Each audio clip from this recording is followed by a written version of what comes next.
Hi there, I'm nicodehaan, and welcome to Living a Primal Lifestyle, where we explore a return to a more balanced and natural wild world. To recover our natural health and regain our rights and freedoms, I'm Ellen Dawn. It's a beautiful day in Durango, Colorado. Right now it's 60 degrees, the high of 67, low of 38 tonight.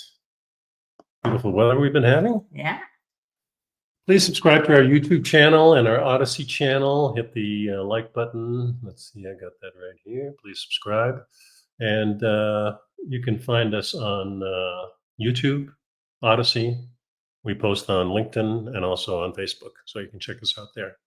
And if you hit the link below the show notes, you can get information on Mother Earth Labs. These are products that we use. There's a couple of links in there, and check them out. And they're our only sponsor. And you can reach me at nicodehaan@me.com. Let's hide this one. Here, there it is, right there. And if you have any questions or comments, you can put them in the show notes or below in YouTube or on Facebook or nicodehaan@me.com. Or on Odysee. Or on Odysee. Yeah. Mm-hmm. We had a couple on Odysee too. So, Let's see. Where's my cursor?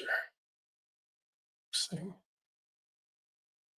So we've got a couple of subjects today. One of the first ones is surprised astronomers find new type of star explosion called a micronova. I brought this up because we last time we were on the air, we talked about the Observer Ranch and Space Weather News, Ben Davidson. And of course, what he talks about is a recurring micronova that happens on our sun about every 12,000 years. Also, in a lot of his YouTube channels or shows, he talks about micronovas happening on many, many stars. Yeah. In this particular article, and he's been talking about it for quite a while. Yeah, as long as we've known him. Brand new to us. I think we've known him for close to a decade now. And yeah, he's been talking about it since then. And nice to go to these conferences that we've been to get more education on that with not only Ben, but now also August Dunning was there, who is a prominent member of the space race and the space station. He designed the space station. Yeah, so look that stuff up.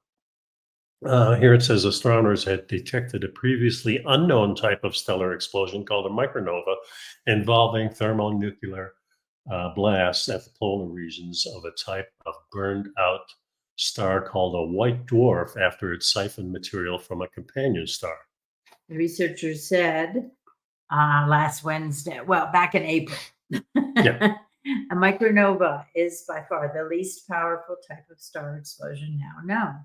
Less energetic than a blast called a nova, in which a white dwarf's entire surface blows up, and tiny compared to a supernova that occurs during the death throes of some giant stars.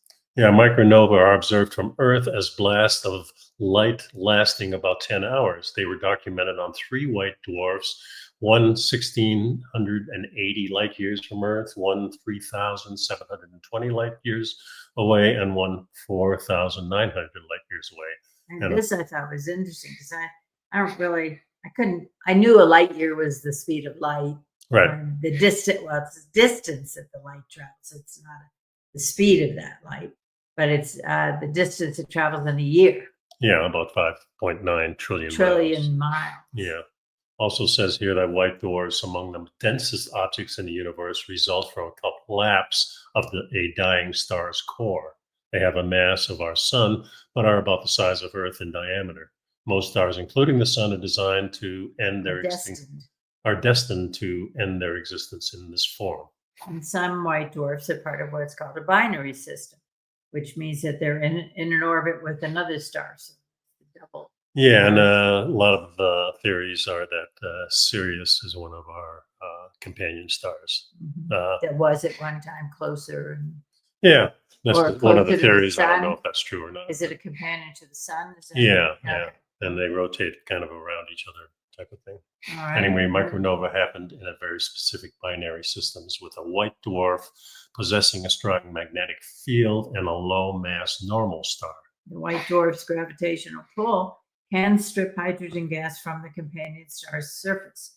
The hydrogen then flows toward the white dwarf's magnetic poles, similar to how Earth's magnetic field challenges channels the solar wind to our planet's magnetic poles, causing the auroras. Yeah, at the base of accumulating columns of gas at the white dwarf's poles, pressure and temperature rise, causing thermonuclear fusion that converts hydrogen into helium. Yeah, that was interesting. And it goes on to say the explosion is localized, does not destroy the white dwarf. In fact, the micronova cycle can repeat itself. Yeah, one of the authors here says that only a small percentage of white dwarf participates in this explosion, roughly about 1/1,000,000th of the surface area. Translate this to Earth, this would be about, say, the size of the city of London, he says. Yeah, micronova is similar to a nova, a thermonuclear explosion engulfing a white dwarf's entire surface.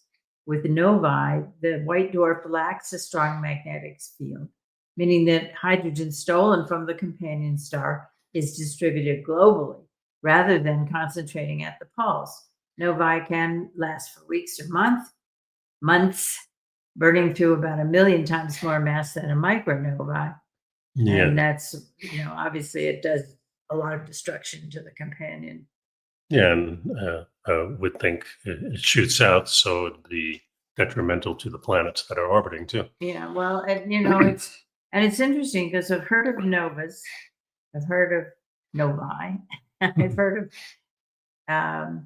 micronovae, Mhm. but here it lists a few other types of stellar explosions. A kilonova, when two neutron stars or a neutron star and a black hole merge. A hypernova, which is a kind of supernova involving a massive star exploding at the end of its life cycle and collapsing to form a black hole. And a luminous red nova, which involved two stars merging. Yeah, so so it's interesting that they're actually recognizing that there is such a thing as a micronova, because before it's not an all or nothing proposition.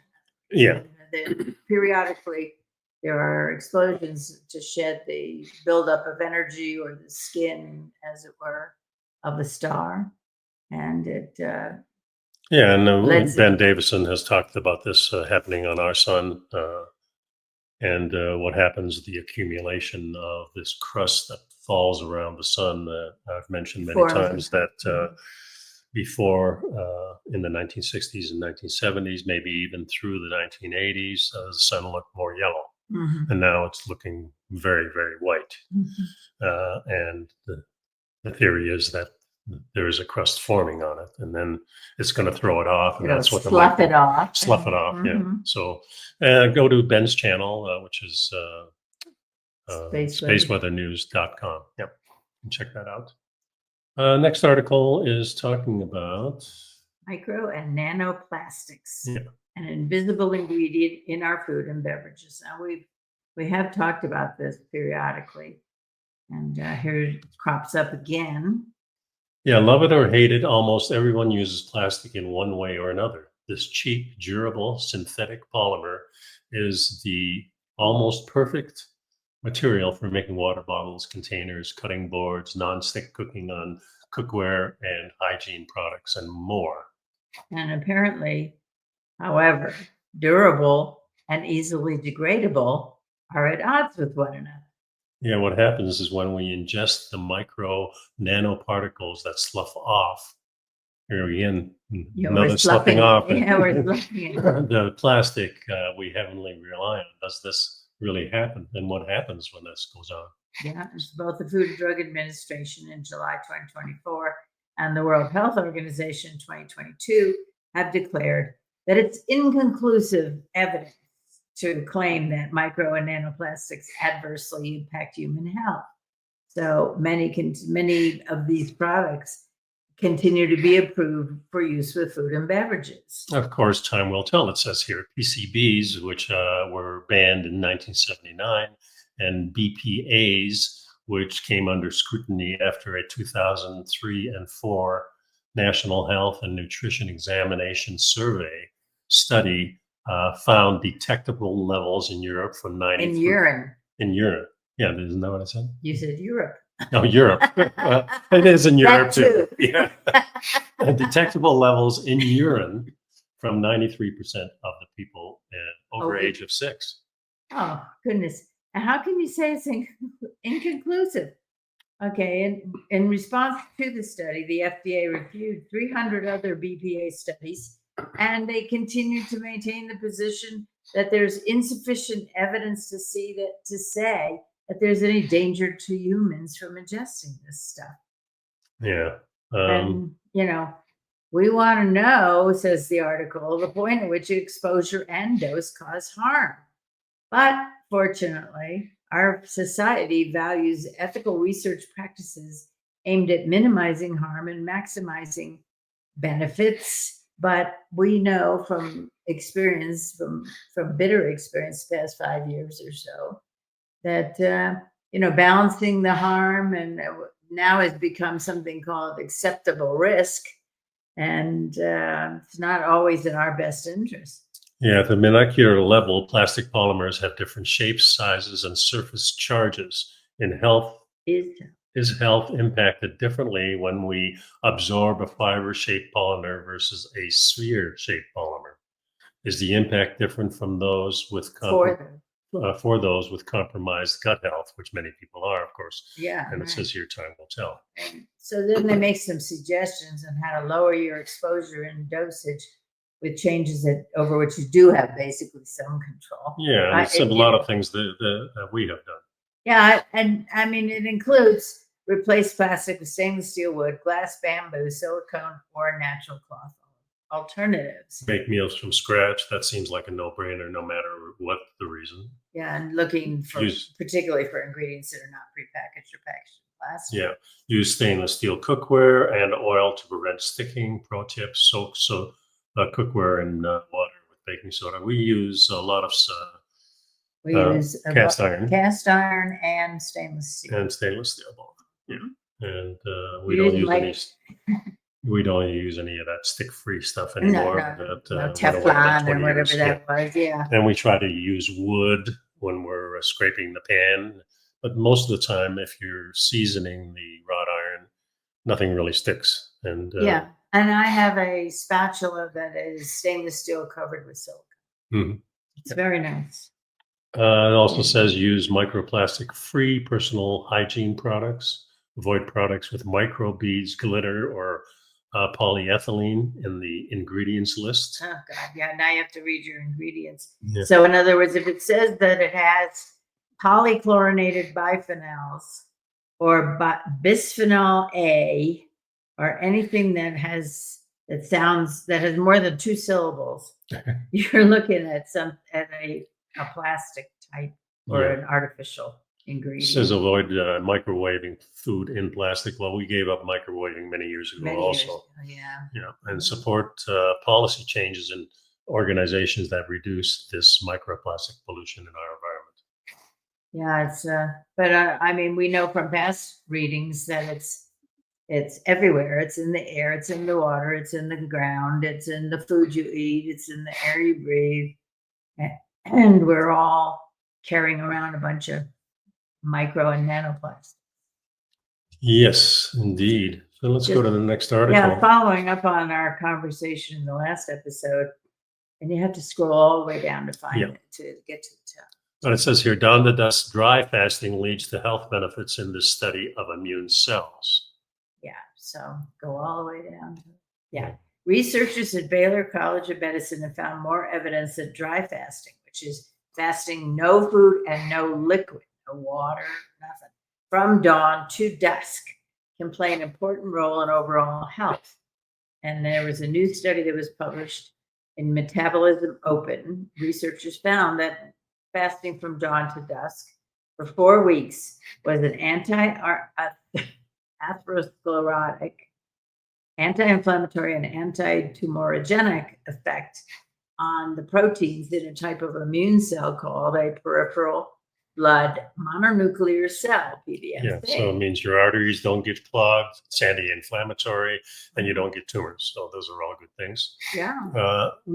Dr. Dunning talked extensively about different types of dry fasting. Mm-hmm. And dry fasting. He's written a book as well. Yeah, he's written a book too, so you can check that out. We know that disruptions of the circadian rhythm are associated with cancer and metabolic syndrome. This type of fasting can potentially act as a reset to normal for the circadian rhythm. That's a quote from one of the authors of the study. Yeah, after fasting, our participants lost weight and their blood pressure and insulin resistance improved. The current study used samples from the previous study examining 14 people with metabolic syndrome, a group of conditions including obesity, insulin resistance, elevated blood pressure, high triglycerides, and low high-density lipoprotein cholesterol. Yeah, the participants were observed the month of Ramadan, which consists of fasting for 4 consecutive weeks without eating or drinking from dawn to sunset. Outside of fasting, participants were allowed to eat whatever they preferred and were not required to follow any exercise regime or weight loss measures. Participants gave blood samples before the fasting period began, at the conclusion of the fasting, and 1 week after the fasting was completed. And it was the research team was using mass spectrometry techniques to examine the PBMCs in the blood. Found proteins associated with atherosclerosis, heart disease, and cancer promotion were actually decreased, while proteins associated with cancer and inflammation suppression were increased. Yeah. They found that a polyprotein, a polyprotein B. B, there's an A. Okay, which is more accurate risk predictor for developing sclerotic heart disease than The low density lipoprotein cholesterol. And it was significantly decreased at the end of the 4-week dawn-to-dusk dry fasting compared with its level before fasting. And its decrease did persist even a week after the fasting period. Yeah, it's interesting studies. Yeah, it's fasting. There's lots of information out there. Yeah, there's lots of different types of fasting. They all seem to have benefits.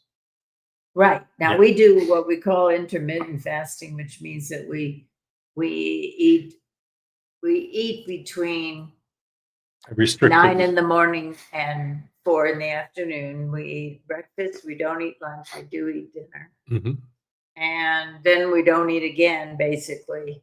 Yeah, we don't have any snacks afterwards. Usually we have a little piece of chocolate or something, or a little dessert sometimes after our meal. But then we don't. Like from 4 o'clock on, we don't eat anything until the next morning. Now we do, till roughly 9 in the morning. Yeah. So that's overnight. That's quite a long time. I feel good. 12, 17 hours. Yeah, and there's a lot of research saying that all these different types of fasting, whether you just go for, like Dr. Dunning does sometimes, a 4-day fast of dry fasting. I haven't done any of those. I've done some 2-day fasts back in the past. But I think we're just doing fine. Choose your own. We feel good, and that's there's some level of giving our bodies a chance to repair, and so on. Okay, next article. Next article is premature aging causes risk factors and signs. I bet you did a punch that. Good job.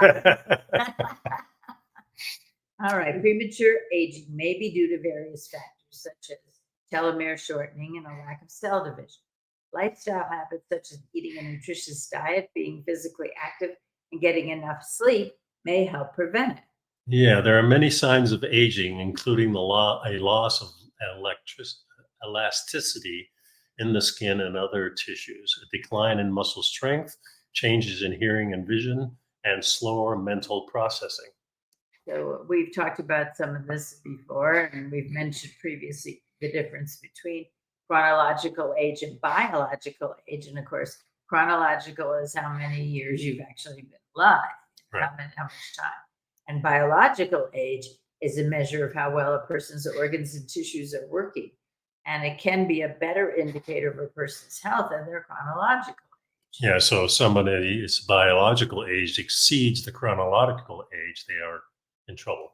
Yeah. prematurely aging. Mhm. Scientists are actively studying the causes of aging. Most agree that a major cause of aging is the shortening of the telomeres, which are the caps at the end of the chromosomes, the strands within the cells that hold DNA or genetic information.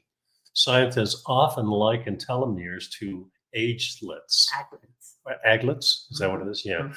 The plastic caps at the end of shoelaces. Imagine we I have think to have a that's a good. special word for the plastic cap on the end of a shoelace. Well, we have Okay. words for everything. Telomeres protect chromosomes from external damage and preserve the DNA that keeps people looking and feeling young. However, every time a cell divides, the telomeres shorten. When they get too short, the DNA has less protection and is prone to damage. Yeah, and some of the supplements that we've talked about on the show NAC before. and transresveratrol. Yeah. And, Several anti-aging things help protect those telomeres. help. Methadone blue is one of those also Mhm. that help do those things. So we're always looking at the things that can help. And of course, the first line of defense is the food you take in. Mhm. Ultimately, telomere shortening leads to cell senescence. Senescence. And So, senescence is basically death. yeah, senescent cells are not capable of dividing and no longer follow the usual cell cycle. People naturally amass more senescent cells as they age. Cell senescence can be helpful in some instances, such as for suppressing tumor development. However, in most cases, senescent cells may contribute to senescence in other cells as they release proteins that may lead to inflammation and tissue changes.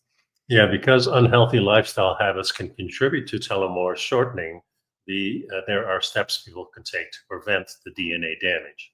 It says that certain genetic conditions involve rapidly shortening telomeres, and scientists are researching ways to slow the process, but they don't have anything yet. Yeah, it is not yet possible. Yeah, well, I don't. I think there are I quite a few think they're things. yeah. It seems like it. The research Mainstream we've been doing. science is Yeah. not acknowledging, right? The following factors may speed up the aging process: Sun exposure, smoking, excessive alcohol consumption, stress, an unhealthy diet, and they don't really specify what that is, right? physical inactivity, Inadequate sleep, air pollution. and genetic disorder. And signs of aging can be appearance-based, mental, or physical. Yeah, some like skin changes such as dryness, wrinkles, age spots, sagging of the Hair skin. loss or graying, Yeah. sarcopenia, which is muscle loss, which can increase the chances of falls and other injuries. Yeah, osteoporosis, which is bone loss, which increases the risk of fractures naturally. Hearing and vision problems, Memory problems and and slower slow mental processing. The following lifestyle measures can help you prevent premature aging. I want you to protect your skin from sun exposure. Yeah, and the way we do that is with clothes on. We put clothes on and And not we chemicals. look for shade Yeah. when And we don't, That's when I take my walk, I want the sun exposure. yeah, And, first thing in the morning. yeah, and morning sun is really good for you. Evening sun, same thing. Now, morning sun is particularly good for melatonin, which helps you sleep later. Yeah, exactly. So, Quit smoking if necessary. yeah, Limit alcohol consumption. yeah, be They reasonable. say, again, we're back to 2 drinks or less per day for males, 1 drink or less per day for females. I don't know what's less of 1 drink, half a glass. I guess a half a drink, yeah. Half a A drink. quarter of a shot, maybe. Which is a lot of medications have just about that much in it, right? As a booster, I guess. Eat a nutritious diet. Eating a variety of minimally processed whole foods can help every part of the body function at its best and may help prevent trusted source premature don't aging. Just Yeah. A balanced diet includes plenty of fresh fruits and vegetables, whole grains, healthy fats, and lean proteins. Well, we don't agree with anything except healthy fats. And the lean proteins. No, not lean. Well, if you're doing the healthy fats with the lean Oh, healthy proteins, fats. yeah, I guess. I mean, we like the fatty foods. Stay for sure. physically active. It says here many plant-based foods contain antioxidants, which may help. Except or can help. well, except be aware that Many of the plant foods are not meant to be eaten by humans, and Well, I they think don't digest well, or they're not bioavailable. Yeah. Same way. well, we don't use many of them. We No, do we use some don't. of them for Yeah, sure. Yeah. everyone's. Stay physically active. That means a lack of physical activity can speed up aging by contributing to muscle loss, decreasing cardiovascular health, and reducing mental functioning. Physical activity can have a positive effect on the health at a cellular level to prevent premature aging. Also makes you feel pretty Well, good. Managing stress. part of that, I think, is also stretching and stay flexible, All those things. balance issues. And so I'm a tree. Managing stress. People can underestimate the negative impact that stress has on the body. I don't know anybody that underestimates it. I've seen so much A lot of negative information on impact. it. Yeah. And how can you manage stress? Turn off the TV, Yeah. go outside, Get take rid a of- walk. Walk away from toxic people. Yeah, all those things. Don't do turn off your social media. Yeah. So identifying stressors and finding ways to lessen the impact is important to preventing premature aging. Get enough good quality sleep. Yeah, adults need about 7 to 9 hours of sleep. And getting too little sleep over a prolonged period does have an impact on you physically and mentally. Yeah, you can definitely feel it the day after. Yeah, but if it goes on a few nights in a row, or That's the big regularly problem. not getting a good night's sleep, it affects. And while you're sleeping, your body's repairing itself. Yeah, as long as it's not digesting food. Yeah, well, you don't want to eat it at 10 o'clock at night and then go to bed. Yeah, exactly. Mhm. Some signs of premature aging are skin discoloration, the appearance of new moles or changes to existing moles. Changes in skin texture, easy bruising, or sudden hair loss. Dermatologists can give you advice on skin care and ways to prevent signs of premature aging in the skin. Okay, premature aging occurs when cells become damaged earlier than is typical for a person's chronological age. Yeah, this can lead to signs of premature aging, such as skin changes, hair loss, muscle and bone loss, hearing, vision problems, and slower mental processing. People may be able to help prevent premature aging through healthy lifestyle habits, protecting their skin from sun exposure, quitting smoking, limiting alcohol consumption, eating a nutritious diet, staying physically active, managing stress, and getting enough sleep. Yeah, all good stuff. Sure. Most of it's pretty common sense these days, I think. Yeah, this one was kind of interesting. Eating chicken and other white meat can shorten your lifespan, according to a new study. Yeah, if the chicken is highly processed, that could have an impact as well. Even though the study participants were following a Mediterranean diet, it's very possible some of the chicken eating was processed, which is high in sodium, preservatives, and saturated fats, which are linked to worse health outcomes. Yeah, plus the individuals were reporting their own. Well, you skipped a lot. I did. Yeah, you did. Okay, let me go back just a little bit here. Oh, sorry. No, that's right. I was trying to catch up.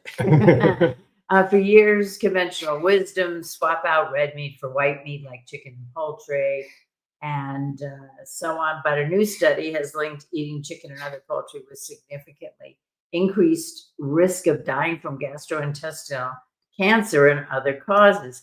The study was based in Italy, southern Italy, and they involved 4,869 people, and it was part of a large long-term study. And people filled out their dietary and lifestyle surveys during the study. It ran from 2006 until 2024.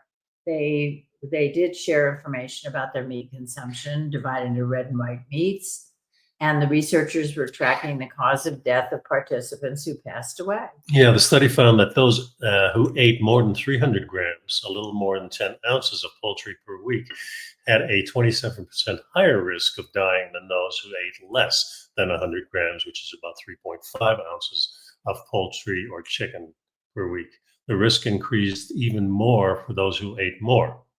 Yeah, and that was for all causes of death, including cancer and cardiovascular disease. Now, could this be because the white meat has a lot less good fat in it?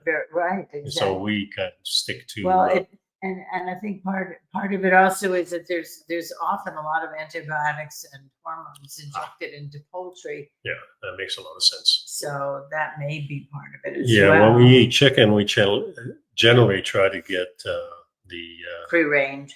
well, definitely natural free range. We want Mhm. chicken eating bugs and, Yeah, the other and things with too. no antibiotics and no hormones. Yeah, and we certainly don't want them eating the Grain. corn. Well, Yeah. grains, they do eat grains, Yeah, but we they don't will. want them to eat the They GMO grains. Right.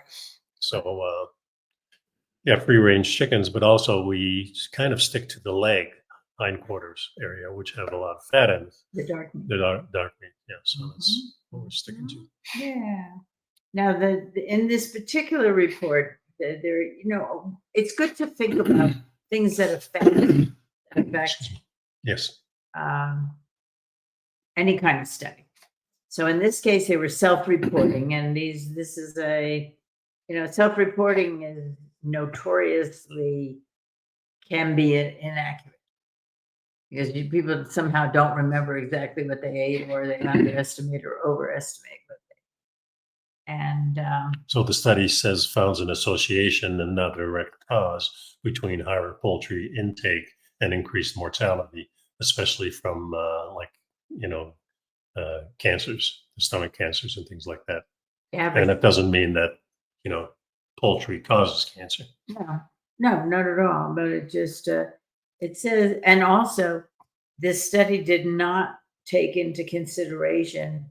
They said blood pressure and some other metrics were part of the assessment, but other things that have a big impact on someone's health were not. So, for example, physical activity was not documented, and other dietary factors were not taken into consideration. Even though participants generally followed the Mediterranean diet, men were more likely to consume larger portions, more meat than the women, more alcohol, and less fruits and vegetables. So, but it says, there's no reason to stop eating chicken and eat it in moderation and look for, as we said, the free range, chemical free, pasture raised, organic chickens, Yeah, and it's avoid processed chicken products such as like please don't eat chicken nuggets. I don't even know if there's chicken in there. well, there was a story, and I don't know if it's true, but it was many years ago. They were saying that McDonald's are shipping whole chickens to China, and then the chickens go through a centrifuge, the whole chicken, bones, Skin, skin, feathers. feathers, everything goes through the Gee. centrifuge. It makes a liquid. Then they take this liquid and make it into a chicken nugget. Like a batter. Yeah, a batter, and then they cook them, and then they freeze them, and then they send them back from China to the America where Yeah, everybody goes. maybe not so much right at the moment I don't know. I because really of don't know. tariffs. Anyway, they do talk about cooking method. If chicken is highly processed, this could have an impact as well. Even though study participants were following the Mediterranean diet, it's very possible some of the chicken eating was processed, which is high in sodium, preservatives, all the other crap you don't want. Yeah, well, and then it says choose lower heat cooking methods. Says don't char, barbecue, deep fry, or griddle your chicken at high heat.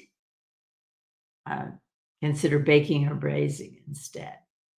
Yeah, I tend to make just about everything that we cook in a cast iron skillet on top of the stove. I don't use the oven that much, and I fry it. I cover it in a either oil or lard or tallow or something, and then I just use it in a seasoned skillet. I don't put any oil in it or anything like that. That's the way I cook my steaks. That's the way I cook my chicken. We had Lamb some chops. lamb chops. We cook them that way. Otherwise, we might eat a brisket and stuff like that, and that we do put in the oven. But most of the things I'm using is just on tops, and it's a fast, easy way. It's easy to tell when the things are done, and that's what I've gotten used to, and that's what I did. Article says here, should we stop eating chicken? Well, make up your own mind. I think the average person eating a few servings of chicken per week You don't need to panic, it says here. Well, but it does say alongside a Mediterranean diet. Yeah. So Opt for pasture raised, naturally avoid processing, choose the lower heat methods. You Yeah, covered that's that, it. and Yeah. swing towards plant-based food. Well, Yeah. we're not going to do that. Sorry. I skipped that. I'm on the next slide. Oh, you are? Yeah. You're way ahead of me then. Okay. Scientists discovered a remarkable life form that conducts electricity like a wire.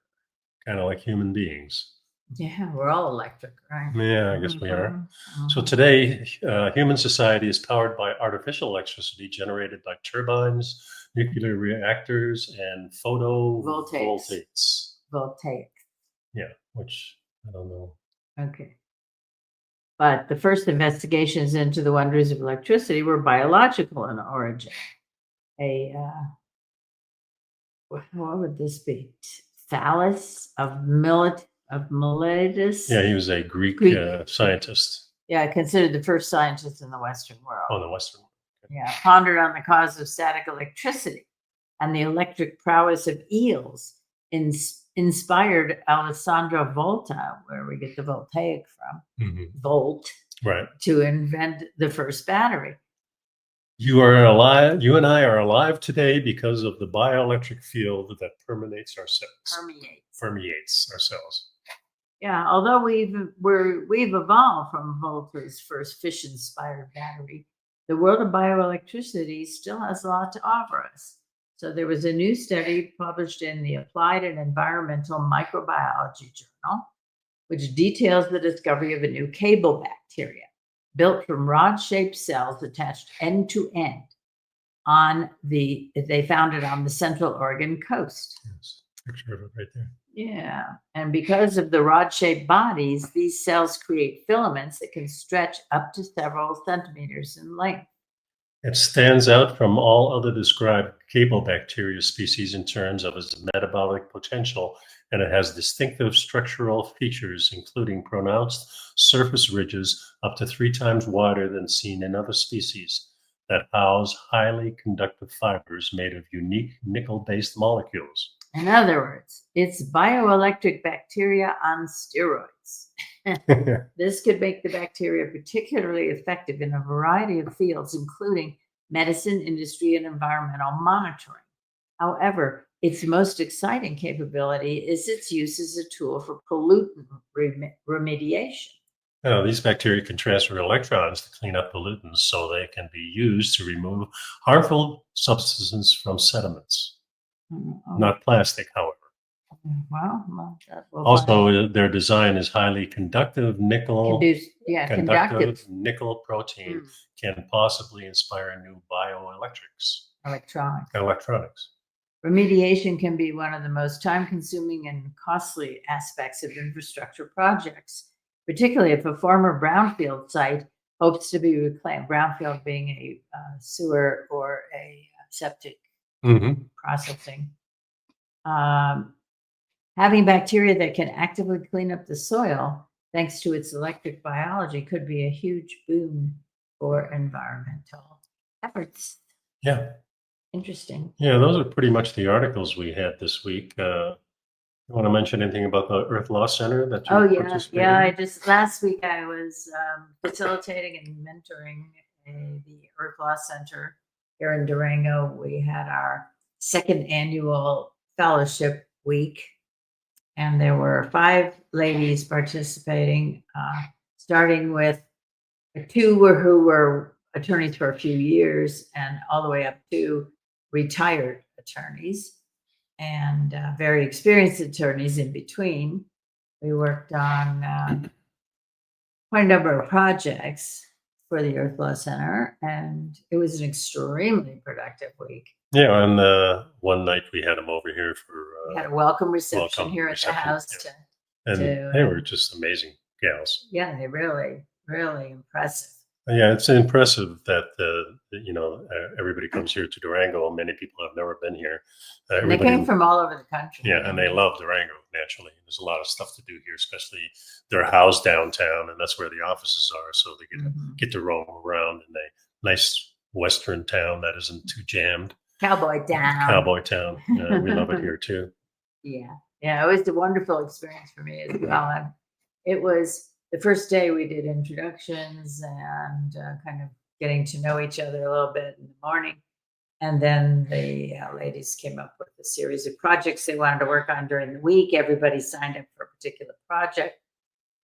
And then on Monday night, we had our welcome reception. Everybody came over.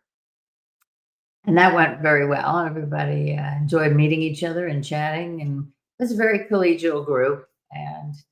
But during the day, in the morning in particular, when we were discussing the different projects and issues, it was an extremely high level conversation. And I enjoyed that a lot. I mean, once you're retired, you don't necessarily engage in a lot of high level intellectual discussions. There's a lot of other things you talk about, but anyway, we both enjoyed it, and then I helped out, and we did a wrap up at the end of the week. We did a group photo, which I'm still waiting to get my copy. Mm-hmm.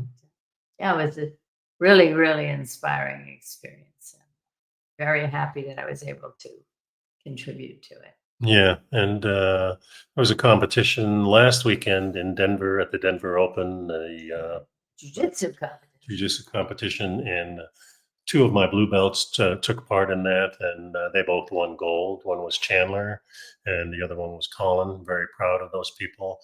And There was a nice representation from the dojo. yeah, and these were the first competitors that started with me as a white belt. Now they're blue belts. So very proud of that, adding to my lineage and my professor's lineage. The legacy. Yeah, the legacy. And I might have a couple of pictures here. Let me see. Yeah, it was wonderful, and it was so much fun to be part of it, and to be able to respond to the Facebook pictures and so on. Here's a picture of the whole group. The whole group that went from the dojo. Yeah, from the dojo. And then I think I have a picture of Colin here. You should have one of. You should have the one of That's Colin. Colin winning the goal up in the middle there. And Chandler with her son. Chandler with her son. Let me see. I think that's on Facebook. Let me see if I can bring that up real quick. You keep chatting.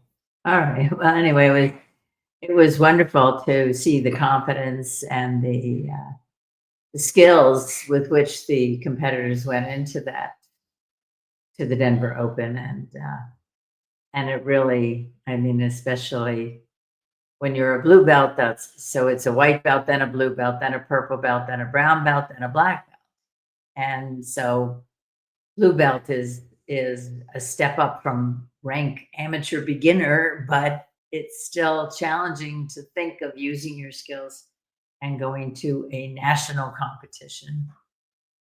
So I think they enjoyed it immensely. Let's see. Yeah, see if you can There's Chandler. Yeah, okay, there you go. Should be pictures of her standing on the podium, which was. Yeah, she's an amazing gal. Here's a few pictures of her.